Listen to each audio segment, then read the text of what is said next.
Hello, people of YouTube. My name is Steve Gray, and thank you for watching. If you're new here, please hit that subscribe button, turn on that notification bell, leave a like, and feel free to comment down below what you would like me to do for future anime and cartoon-related videos. So today we're talking about Jujutsu Kaisen Season 1, Episode 12, and if you didn't have some sort of feelings, like just a little bit of feelings in this episode, you are some sort of kind of monster. Or a curse. I'm going to call you a curse because there's curses in this show. And it is kind of just messed up, this episode, how this whole situation plays out. So we got Itadori and Yoshino, and, there's a nice little fight scene between the two. Yoshino is basically giving up all hope because his mom died. He's out there killing people, or trying to kill his bully, the person that he thinks is cursed him, even though the curse has actually cursed him, what we learned in the previous episode. The curse is the one that killed his mother, but he was basically just a pawn in all of this. A pawn, so that way they could get Sukuna out, and that way they could team up with Sukuna in order to defeat all the Jujutsu sorcerers and, get their ultimate game plan, which is basically make the world thriving with curses and kill all the humans, which is the ultimate game plan in that, in the whole curses situation with all these people. We still don't know. Still have no idea who Scarface is. Still don't know who Frankenstein dude is. We don't have their actual names. So him and Itadori are duking it out. Itadori ends up getting stabbed, hurt quite a bit by him, and talking about, people are heartless, and Itadori learns that he lost his mother. They kind of have a heart-to-heart moment. Kind of a real sad moment there, to realize what happened to Yoshino.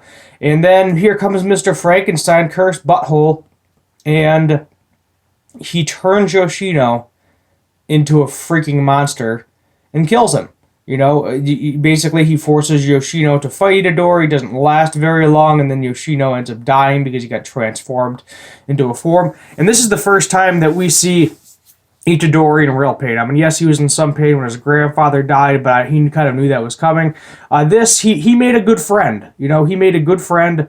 He offered Yoshino to come to Jujutsu Sorcerer School because he obviously had abilities. He could, control that kind of cool jellyfish poison monster thing that for whatever reason didn't affect Itadori at all. And he wanted to just generally become friends with him, join the team, go to school with him, be buddies, pal around. And that was all taken away from him. That was the first time Itadori said, "I'm going to kill you," where he actually held a super strong grudge against a spirit, because at this point in time, now it is personal.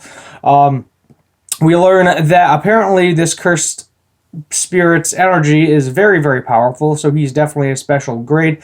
But because of Itadori's kind of double punch, his soul is outlined, as the curse says. He can actually damage him. Unfortunately, let me get to his name. Nanemi is not able to actually hurt him. Nanemi does end up showing up, but Itadori gets damaged quite a bit in the process of fighting this Frankenstein-looking curse. And then Nanemi basically tells him, "No, you cannot do that." He does it anyway because he's going to go try to save people, and he does ultimately save most of the high schoolers, minus obviously Yoshino and the kid that Yoshino killed, but he does end up saving everybody in the long run. But he doesn't look at it that way. He looks at it as he lost 2 human lives when he could have possibly saved them. That's the way Itadori looks at it. That's the type of guy he is, and it's definitely a very noble. It definitely speaks on behalf of his character. He wants to be able to save 100% of everybody and not have any casualties in the process. So these two are fighting. This is probably going to be, kind of the climax of the season right now. I know we're getting 24 episodes, I believe, altogether. I don't know how they're going to do it, because we're on 12, and I know we're getting another episode next week. So I think it's just going to keep going until all 24 episodes pan out, and then, kind of end of season. I don't believe there's going to be a break, so it's going to be a little rough on me, because at some point I'm going to be basically reviewing 4 anime at the same time.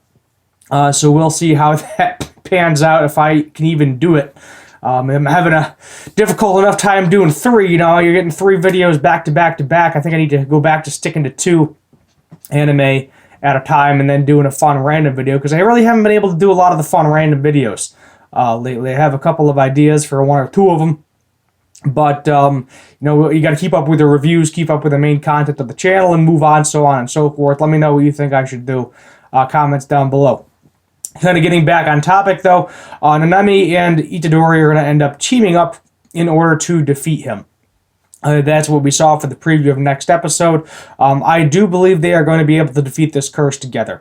So Itadori is not currently strong enough by himself. And Nanami also cannot actually physically hurt him, but he can block him. He can damage things surrounding him, but he can't really kill him. So together, they're going to be kind of the perfect person. Should be able to bring him down semi-easily. Now, that's, theoretically easier said than done there, but I think that's what's going to inevitably happen.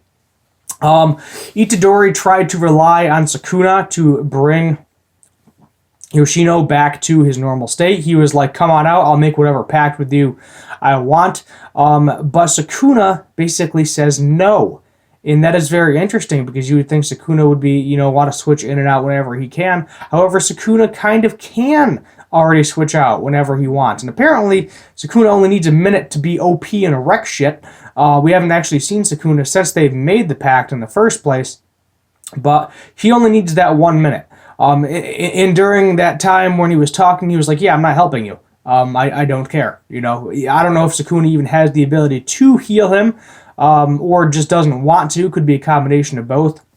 And then the Frankenstein curse is kind of same thing. He was like, why wouldn't Sukuna accept that? Because that was the whole plan. It was, make a pact so that way Sukuna basically gets control whenever the heck he wants. And he can help save this person. But no, not going to do that. And they both have this kind of laughing fit. And then Itadori's like, oh, that's right. Both of these are freaking crappy curses. They don't care about human life. They don't care about helping other people. They're only in it for number one themselves, which I think is going to lead to the ultimate downfall of the curses, because obviously there's going to be one curse that wants to be the head of all the curses. And that could definitely lead to a problem with them fighting amongst each other in the foreseeable future. So we'll just have to wait and see what happens there. Cracking my knuckles for you. Hopefully that catches you on camera for people that hate that. But it was just, I was not expecting that, I'll be honest. I thought it might be one of those episodes where Itadori is forced to kill him, like he doesn't give him a chance, and that shapes his character. But I didn't think that the curse was going to come out of nowhere and try to get Sukuna out of him. That I was just like, what is going on? No, you can't do that. And they just did it, and it was heartbreaking. It really was heartbreaking just watching, this kid who he's been bullied his entire life. He lost the one person that he thought was important to him, and now he got transformed into a monster, and basically he got tricked. Like, if he met Itadori first, maybe he would have been in a better place, but he didn't. So it just, it was just like his entire life was just like one crap-tastic sandwich piled on after another. It was like bam, bam, bam, bam. It's just one problem after another, and you can't help but feel bad for him, because we got some character development for him, 2, 3, 4 episodes, so, you started to grow to kind of semi-feel bad for the character, semi-like the character, and I think that's exactly what the writers were trying to do. They were trying to make you feel bad for this kid and then go off and kill him. And, you can say, oh, well, he's with his mother now, so that's kind of nice, but at the same time, the way he went, it's terrible. It was sad and terrible, and he just basically got used and abused by that curse.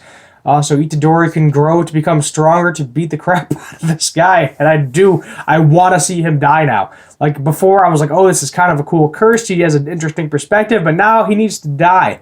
I want him to be dead. I want them to double team the shit out of this curse and beat him into the ground so hard that he is begging for mercy. He must die. I want it. I need it. They need to pass away.